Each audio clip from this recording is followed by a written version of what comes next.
సమయంలో మన మధ్యలో వర్ధన్ బాబు గారు ఉన్నారు. వారు కొద్ది నిమిషాలు దేవుని మాటలు మనతో పంచుకుంటారు. కనుక ఈ సమయాన్ని మరి దైవజనులకు అప్పగిస్తూ ఉన్నాం.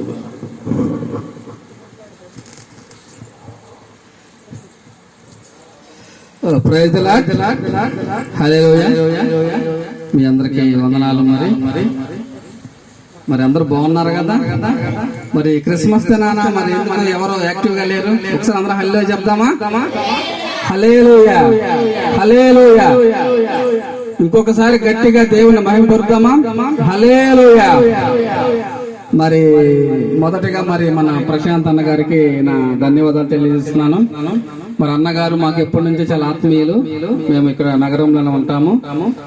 అయితే ఉద్యోగాల రీత్యా మరి మేము హైదరాబాద్, నేను నా భార్య జాబ్ పరంగా ఇక్కడ చేస్తున్నాము.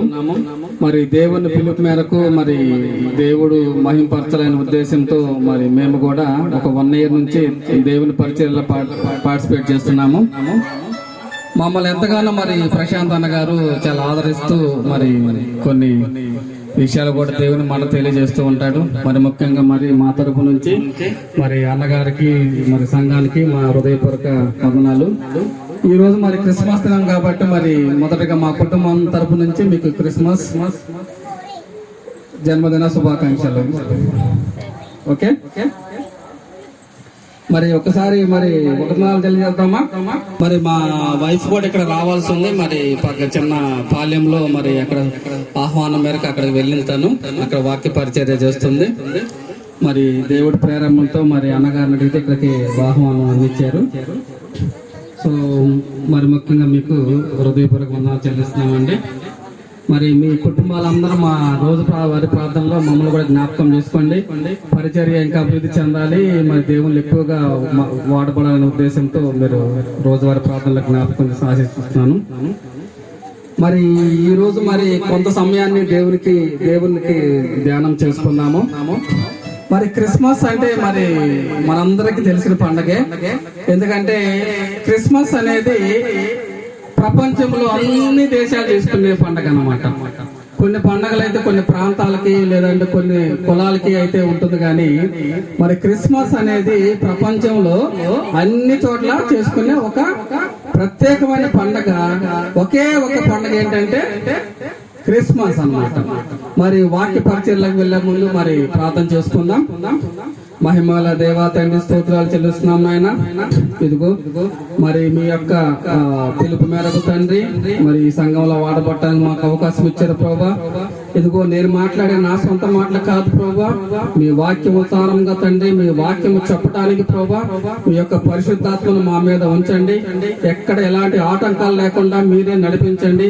మరి యొక్క క్రిస్మస్ దినాన్న ప్రభా చక్కని వాక్యాన్ని మా హృదయాల్లో నింపుకొని మేము కూడా తండ్రి నాయన మిమ్మల్ని ఆరాధించడానికి సహాయం చేయమని యేసు పరిశుద్ధ నామములో అడుగుచున్నాము తండ్రి. ఆమేన్. హల్లెలూయా, హల్లెలూయా, హల్లెలూయా. మరి దేవుని గ్రంథంలో నుంచి లూకా సువార్త 2వ అధ్యాయము 11వ వచనం చదువుకున్నాం. దావీదు పట్టణమందు నేడు రక్షకుడు మీ కొరకు పుట్టి ఉన్నాడు, ఈయన ప్రభువైన క్రీస్తు. చాలమ్మా. దావీదు పట్టణమందు నేడు రక్షకుడు మీ కొరకు పుట్టి ఉన్నాడు, ఈయన ప్రభువైన క్రీస్తు. ఇక్కడ ఒక మాట మనం అండర్లైన్ చేసుకోవాలి. ఏంటంటే మీ కొరకు పుట్టి ఉన్నాడు. ఎవరి కోసం పుట్టి ఉన్నాడు? మన కొరకు పుట్టి ఉన్నాడు. మరి మన కొరకు పుట్టి ఉంటే మనం ఏం చేస్తున్నాము? దేవుని మహిమపరుస్తున్నాము. మరి క్రిస్మస్ దినాల్లోనే కాకుండా మనము ప్రతిరోజు ప్రార్థనలో గడుపుతున్నామా? ఒక్క క్రిస్మస్ దినాల్లోనే చాలా మందికి క్రిస్మస్ చేస్తున్నారు, కానీ క్రిస్మస్ అంటే కూడా తెలియకుండా చాలా మంది కూడా క్రిస్మస్ ని ఘనంగా జరుగుతున్నారు. ఎక్కడ చూసినా కూడా మన రోడ్ మీద వెళ్తుంటే స్టార్స్ ఉంటాయి, మంచి లైటింగ్స్ ఉంటూ ఉంటాయి అన్నమాట. మరి మేము మొన్న నైట్ హైదరాబాద్ నుంచి బయలుదేరి అర్ధరాత్రి మేము ఎర్లీ మార్నింగ్ నగరం వచ్చాము. ఎక్కడ చూసినా కూడా రోడ్ల మీద క్రిస్మస్ గుర్తుగా స్టార్స్ చూస్తున్నాము, తర్వాత కొన్ని లైటింగ్స్ చూస్తున్నాము. చాలా హ్యాపీగా ఉందన్నమాట చూస్తుంటే. కానీ మరి ఇక్కడ చాలా మందికి తెలుసా లేదా ఊరికే ఏదో పక్కింటి వాళ్ళు పెడుతున్నారు మనం కూడా పెడదాము, లేదంటే ఇంకెవరన్నా మనల్ని తక్కువగా చూస్తారు మనం పెట్టకపోతే అని మరి చాలా మంది కూడా పెడుతూ ఉన్నారు అనమాట. నిజంగా అయితే ఒకవేళ దేవునికి ఎంతో అవమానకరం అన్నమాట. మరి రక్షకుడు మన కొరకు పుట్టి ఉన్నాడు. అసలు రక్షకుడు మన కోసం పుట్ట ఏం పనండి? చక్కగా ఆయన ఫోటో పైన లేదంటే ఒకరు పుట్టి ఎక్కడో ఉన్నా కూడా మనకి ఏమైనా ఇబ్బందా? మరి లేదా ఆయనకి ఏమైనా ఇబ్బందా? కానీ మరి ఏం చేశాడు? ఎవరి కోసం పుట్టాడు? మన కొరకు రక్షకుడు పుట్టి ఉన్నాడు. అతనికి ఏం పేరు పెట్టారు? ప్రభువు అయిన క్రీస్తు. క్రీస్తు అంటే అర్థం తెలుసండి? అభిషక్తుడు అని అర్థం అన్నమాట. మరి అభిషక్తం రావటానికి మన మీద మరి కన్యగర్భమైన మరియ ద్వారా ఈ లోకానికి వచ్చి మన కోసం సిలువలో మరణించి ఎన్నో భయంకరమైన పరిస్థితులు ఎదుర్కొని మరి 33 సంవత్సరాలకే మరి సిలువలో వేలాడబడ్డాడు. మరి 33 సంవత్సరాలు అంటే ఎంత అంటే ఏజ్? నాకంటే చిన్నవాడు. ఓకేనా? మరి నిజంగా దేవుడు మన కోసము ప్రాణాలు అర్పించాడు అన్నమాట. మరి అలాంటి రక్షకుడు మన కోసం పుట్టి ఉంటే మనం ఏం చేస్తున్నాము? మన పనులకి నిమిత్తము పనిచేస్తున్నాము. దేవుణ్ణి ఒక క్రిస్మస్ దినం రోజున లేదంటే జనవరి రోజున లేదంటే పండగ రోజున వస్తే దేవుణ్ణి ఆరాధిస్తున్నాం కానీ మిగతా రోజుల్లో చక్కగా మన పనులు మనం చేసుకుంటున్నాము. సాయంత్రం ఎలాగ నిద్ర వచ్చింది కాబట్టి చక్కగా నిద్రపోతూ ఉంటాము. మరి దేవునికి అలా చేయటం అనేది నిజంగా అవమానకరం అన్నమాట. మరి అసలు క్రిస్మస్ అంటే ఏంటి? క్రిస్మస్ మనం ఎందుకు జరుపుకోవాలి అనేది ఈ రోజు నేను చెప్పాల్సిన అంశం అన్నమాట. మరి క్రిస్మస్ అంటే దాన్ని 2 భాగాలుగా చేస్తే క్రిస్మస్ లో మొదటి పదం ఏంటంటే క్రైస్ట్. క్రైస్ట్ అంటే అర్థం ఏంటంటే క్రీస్తు. క్రీస్తు అంటే అర్థం ఏంటంటే రక్షకుడు. మరి రెండో భాగం మాస్ అన్నమాట. మాస్ అంటే అర్థం ఏంటి? ఆరాధన. అంటే పేరులోనే ఉంది క్రిస్మస్ అని. ఏమని? క్రీస్తుని ఆరాధించడము లేదంటే రక్షకుడిని ఆరాధించడము. మరి చాలా మందికి ఇది తెలియకుండానే స్టార్లు పెట్టేస్తున్నారు, మరి దేవుని ఆరాధిస్తున్నారు. చాలా మంది ఉన్నారండి. మరి నిజంగా ఇలాంటి వాళ్ళకి ఈ రోజు కనీసం క్రిస్మస్ అంటే అర్థం ఏంటో తెలుసుకొని దేవుణ్ణి ఆరాధిస్తే దేవునికి మహిమ కలుగుతుంది. ఒకసారి దేవునికి హల్లెలూయా చెప్దామా? హల్లెలూయా, హల్లెలూయా, హల్లెలూయా, హల్లెలూయా. మరి దేవుణ్ణి మనం క్రిస్మస్ సందర్భంగా క్రిస్మస్ అంశాలు ఏంటంటే మెయిన్ గా మనము ఈ రక్షకుడిని రకరకాల పేర్లతో పిలుస్తూ ఉంటాం అన్నమాట. మీకు బాగా తెలిసిన పేర్లు ఏంటంటే మనం యెషయా గ్రంథము 7:14 మనం చూస్తే ఆ ప్రవచనాలు రాశారు అన్నమాట. ఏమని? ఇతనికి కాబట్టి చూపును ఆలకించుడి, కన్య గర్భవతి అయి ఇమ్మానుయేలు అని పేరు పెడతారు అన్నమాట. ఏం పేరండి? ఇమ్మానుయేలు. ఇమ్మానుయేలు అర్థం ఏంటి? తోడు. దేవుడు మనకి ఎప్పుడు తోడుగా ఉంటాడు. మరి ఆ రోజుల్లోనే మరి యెషయా భక్తుడు చక్కగా ప్రవచనాలు రాశాడు అన్నమాట. కన్యక గర్భాన పుడతాడు, అతనికి ఇమ్మానుయేలు పేరు పెడతాడు, అతను రక్షకుడు అని మరి దేవుని రాక ముందే తెలియజేస్తున్నారు. అంటే అది ఎప్పుడు? దాదాపు క్రీస్తు శకం అన్నమాట. అది ఎప్పుడో జరిగింది. అది ఆ రోజుల్లో మరి ముందే తెలియజేసి మన కోసము ఒక రక్షకుడు పుడతాడని ముందే తెలియజేశారు అన్నమాట. నిజంగా ఎంత ప్రవచనం రచించాడు యెషయా గారు. మరి ఇమ్మానుయేలు అనే పేరుకి అర్థం ఏంటి? తోడు అని అర్థము. మరి ఎవరు తోడుంటాడు? మన ప్రపంచంలో అందరికీ ఆయన తోడుగా ఉంటాడు. మీరు చేసే పనుల్లో గానీ లేదంటే మీరు చేసే కార్యక్రమాల్లో గానీ ఎప్పుడు కూడా మనం ఏం చేయాలంటే దేవుణ్ణి జ్ఞాపకం చేస్తే మన దేవుడు ఎప్పుడు కూడా మనకి తోడుగా ఉంటాడు అన్నమాట. అలానే ఇంకో పేరుతో కూడా మనం పిలుస్తూ ఉంటాము. మత్తయి 1:21 మనం చూసినప్పుడు అక్కడ జోసెఫ్తో దేవదూత మాట్లాడుతుంది. ఇక్కడ యేసు అనే పదాన్ని పిలిపిస్తుంది అన్నమాట. యేసు అంటే అర్థం ఏంటంటే రక్షకుడు. రక్షకుడు మన కోసం పుట్టి ఉన్నాడు. మరి జోసెఫ్ ఒక సమయంలో మరి మరియను వదిలేద్దామని ఆలోచనతో తిరుగుతూ ఉంటాడు. మరి అక్కడ దేవదూత గాబ్రియల్ దేవదూత వచ్చి మరి మాట్లాడినప్పుడు యేసు పుడతాడు, అతను రక్షకుడు అని చక్కగా మరి తెలియజేసింది. మరి మనము యేసును రక్షకుడిగా మన జీవితాల్లో పెట్టుకుంటున్నామండి. మరి ఏదో క్రిస్మస్ దినాల్లోనే ఉండి, లేదంటే మరి అయ్యగారు చెప్పినప్పుడు ఒక ప్రార్థన చేసినప్పుడు రమ్మన్నప్పుడు వచ్చినప్పుడు కాకుండా మరి మిగతా రోజున మనం అంతా రక్షకుడు అంగీకరిస్తున్నామా? మరి నిజమైన క్రిస్మస్ అంటే ఏంటి? మనం రక్షకుడిగా అంగీకరించి మన హృదయాల్లో దేవుని నింపుకొని దేవుని ద్వారా మన కార్యాలు జరిగినప్పుడు అది నిజమైన క్రిస్మస్. అంతేగాని మరి పండగలు వచ్చినాయని, లేదంటే మరి అందరం గెట్ టుగెదర్ అయిపోయి వాక్య పరిచయం కాసేపు చక్కగా మళ్ళీ రేపటి నుంచి ఏం చేస్తాము, మన సొంత పనుల్లోకి వెళ్ళిపోతూ ఉంటాము. మరి ఇంకో పేరు ఏంటంటే క్రీస్తు అనే పేరు ఉందన్నమాట. లోక 2:11 మనం చూసాం కదా, అక్కడ కూడా క్రీస్తు అనే పదానికి అర్థం ఏంటి? అభిషేకులని ముందే చెప్పామన్నమాట. సో యేసయ్యని రకరకాలుగా పిలుస్తూ ఉంటాము. ఎలా పిలిచినా సరే మనకి దేవుడు మనకి మహిమపరచాలన్నమాట. మీరు ఏమైనా పిలవండి, ఏదైనా చేయండి, మరి దేవుడు యొక్క మహిమని స్తోత్రాలు మనం చేయగలిగితే చక్కగా దేవుడు మన యందు తోడుగా ఉంటాడు.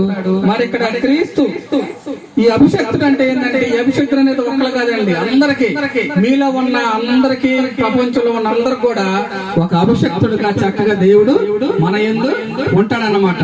ఒకసారి హల్లో చేద్దాం సైకి. హల్లెలూయా, హల్లెలూయా, హల్లెలూయా.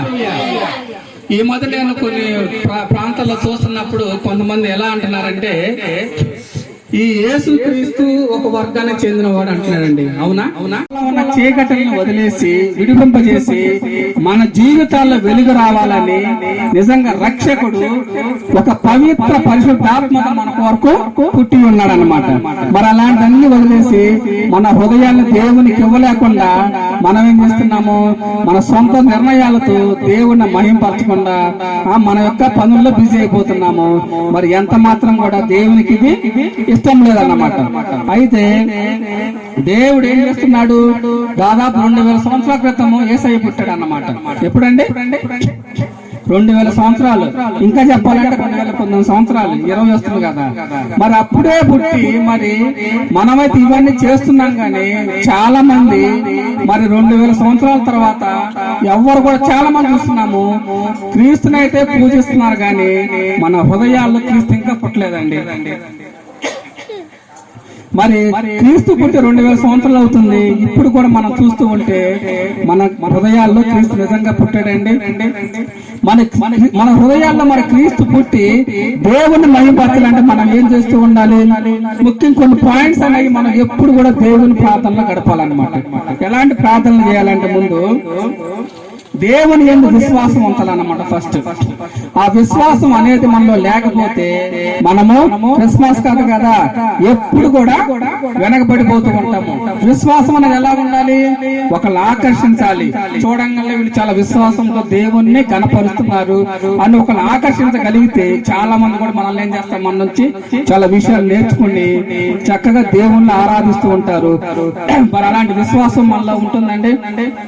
మరి క్రిస్మస్ దినాన మనము మహిమపరచాలంటే మరి దేవునికి మనం ఎప్పుడు కూడా స్తోత్రాలు మహిమలు చెల్లిస్తూ ఉండాలి. మరి ఈ క్రిస్మస్ యేసు రక్షకుడు పుట్టడానికి కొంతమందికి ఉన్నారు. వాళ్ళల్లో మనం చిన్న వాక్యాన్ని మనం తెలుసుకున్నాము. మరి ఇక్కడ బైబిల్లో నుంచి లూకాసు వార్త 2:20 అన్నమాట. ఏమని చెప్తుందంటే ఇక్కడ, అంతటా గొర్రెల కాపరులు తమతో చెప్పబడినట్లుగా ఉన్నవాటిని కన్నవాటిని గూర్చి దేవుని మహిమ పరచుతూ స్తోత్రం చేయొచ్చు తిరిగి వెళ్ళారు. ఏం చేస్తున్నారండి అక్కడ? వాళ్ళు దేవుని మహిమ పరుస్తూ స్తోత్రాలు చెల్లిస్తున్నారు. ఎవరు అక్కడ? గొర్రెల కాపరులు అన్నమాట, షెపర్డ్స్ అన్నమాట. అంటే గొర్రెల కాపరి జీవితం ఎలా ఉంటుంది అని తెలుసుగా మీకు? వాళ్ళు అసలు ఎక్కువ ఇంట్లో ఉంటారు, ఎప్పుడు కూడా ఏం చేస్తూ ఉంటారు, పొలాల మీద గొర్రెలను మేపుకుంటూ గొర్రెల చుట్టూ వాళ్ళ ఆల్మోస్ట్ కూడా ఎక్కడ ఇంటికి రారన్నమాట. ఒక్కోసారి వాళ్ళు వెళ్తూ ఉంటారు, ఇక్కడ ప్రాంతాలన్నీ తిరిగి ఎప్పుడో వస్తూ ఉంటారు. మరి అలాంటి గొర్రెల కాపరులు చక్కగా దేవుణ్ణి ఏం చేస్తున్నారు? అక్కడ రక్షకుని చూసిన తర్వాత వాళ్ళు వచ్చి దేవుణ్ణి మహిమపరుచుతూ స్తోత్రం చేసి తిరిగి వెళ్ళిరే. మరి చక్కగా మరి అక్కడ గొర్రెల కాపర్లు దేవుణ్ణి మహిమపరుస్తున్నారు, స్తోత్రాలు చెల్లిస్తున్నాము. మరి దేవుడు మనకు అన్ని ఇచ్చారు కదండి. మనకి దేవుడిని మనం కోరుకున్నప్పుడు మనకి ఏదో ఒక సందర్భంలో కానీ ఏదో ఒక రూపాన సరే దేవుడు మనకు అన్ని ఇస్తున్నప్పుడు మనం ఏం చేస్తున్నామండి? నిజంగా మరి దేవుణ్ణి మహిమపరుస్తున్నామా, స్తోత్రాలు చెల్లిస్తున్నాం. మరి మనము మరి చాలా మంది కూడా ఒక క్రిస్మస్ రోజు ఆదివారాల రోజే దేవుణ్ణి మహిమపరుస్తూ ఉంటాం, కానీ మిగతా రోజుల్లో దేవుణ్ణి మహిమపరచలేకపోతున్నాము. మరి దేవుణ్ణి మహిమపరచాలంటే మనం ఏం చేయాలి? దేవుణ్ణి మహిమపరచడానికి మనం చేసే కొన్ని పద్ధతులు ఎలా ఉండాలి అవన్నీ మనం చూసినప్పుడు కొన్ని పాయింట్స్ అనేవి మనం చెప్పినట్టుగా విశ్వాసం అనేది మన జీవితంలో ఎక్కువగా పెట్టుకోవాలన్నమాట. విశ్వాసాన్ని పెట్టుకున్నప్పుడు మనం చేసే ప్రతి పనిలో కూడా విశ్వాసంగా చేయగలిగితే మన కార్యాలన్నీ జరుగుతాయి. అప్పుడు ఏం చేస్తాం? మనము దేవునికి మహిమ చెల్లిస్తాము, దేవునికి స్తోత్రాలు చెల్లిస్తాము. మరి అప్పుడు యేసయ్య కొన్ని అద్భుతమైన కార్యాలు చేశాడు అనమాట. చేసినప్పుడు ఏమనేవాడు? మీ విశ్వాసమే మిమ్మల్ని స్వస్థపరిచిద్ది అన్నాడు. మరి యేసు కార్యాలు చేశాడు, కానీ మరి కార్యాలు చేయడానికి కారణం ఏంటి? విశ్వాసము. ఒకవేళ విశ్వాసం కానీ లేకపోతే అలాంటి కార్యాలు జరిగాయి అంటారు? మరి జరగవు. ఎందుకంటే మనలో ఉన్న విశ్వాసాన్ని దేవుడు చూసి వీళ్ళు విశ్వాసంతో ఉన్నారు కాబట్టి నా మీద వీళ్ళ కార్యాలు చేద్దామని అనుకొని అలాంటి కార్యాలు చేశాడు అన్నమాట.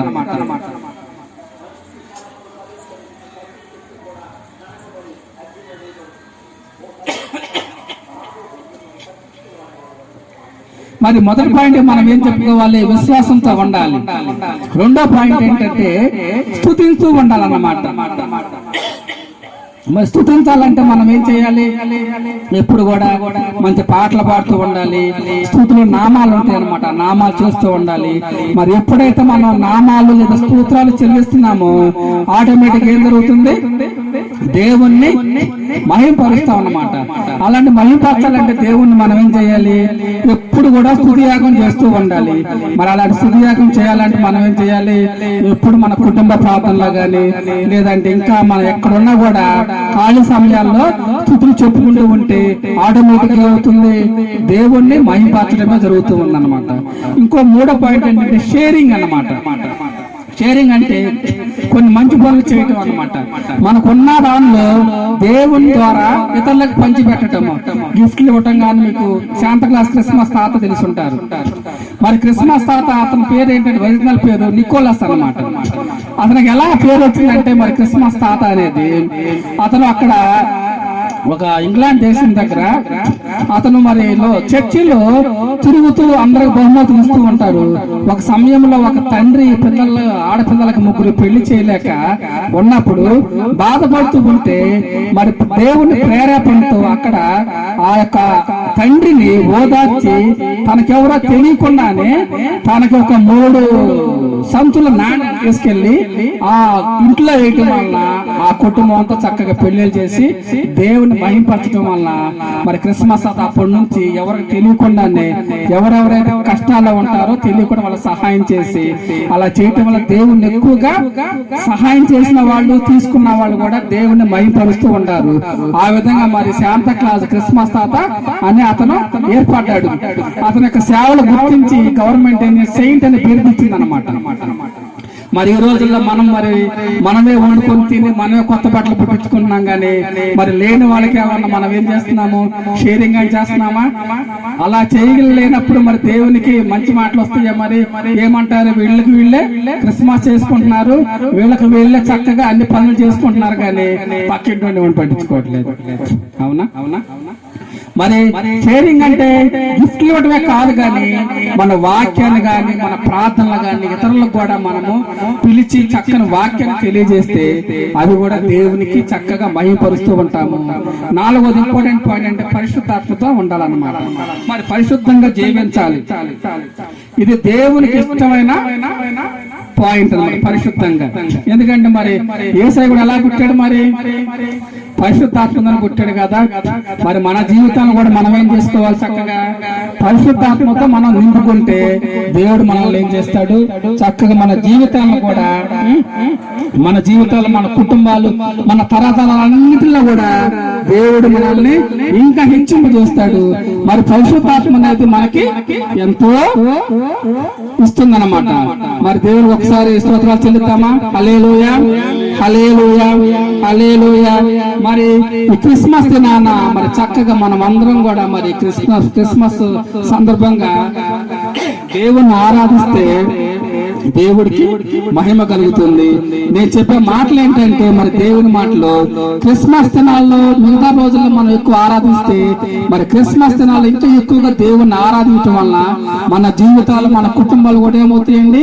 ఇంకా ఆశీర్వదించబడుతూ ఉంటాయి. మరి యేసయ్య దాదాపు 2000 సంవత్సరాల క్రితం వచ్చినప్పుడు మన జీవితాలు మాత్రం కానీ మార్పు లేదు.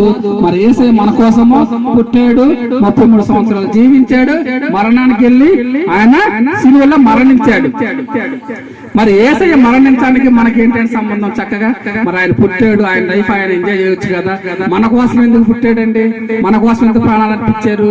మనం చేసిన పాపాల నిమిత్తము యేసయ్య ఆయన రక్తంలో కడగబడతామనే ఉద్దేశంతో ఆయన అతని ప్రాణాలు తీసుకొని మనకి మంచి లివింగ్, మంచి జీవితాలు మనకి ఇచ్చాడు.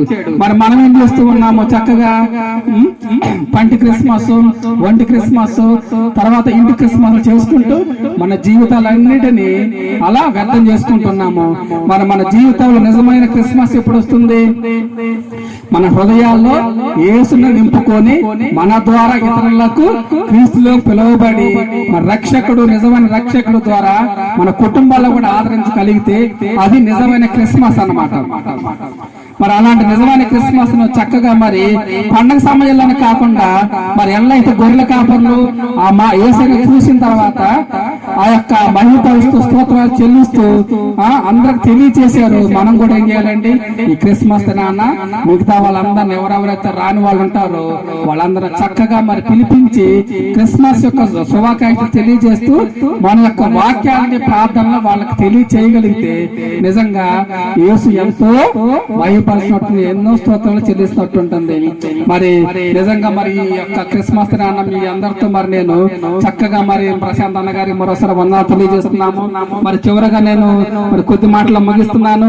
మరి నిజంగా మా క్రిస్మస్ అంటే రక్షణ పొందుకొని ఆ రక్షణ బట్టి దేవుని స్తుతిస్తూ ఆ రక్షణ సువార్త వర్తమానాన్ని అందరికి తెలియజేస్తే దేవుణ్ణి మహిమపరుస్తాము, దేవునికి స్తోత్రాలు చెల్లిస్తాము.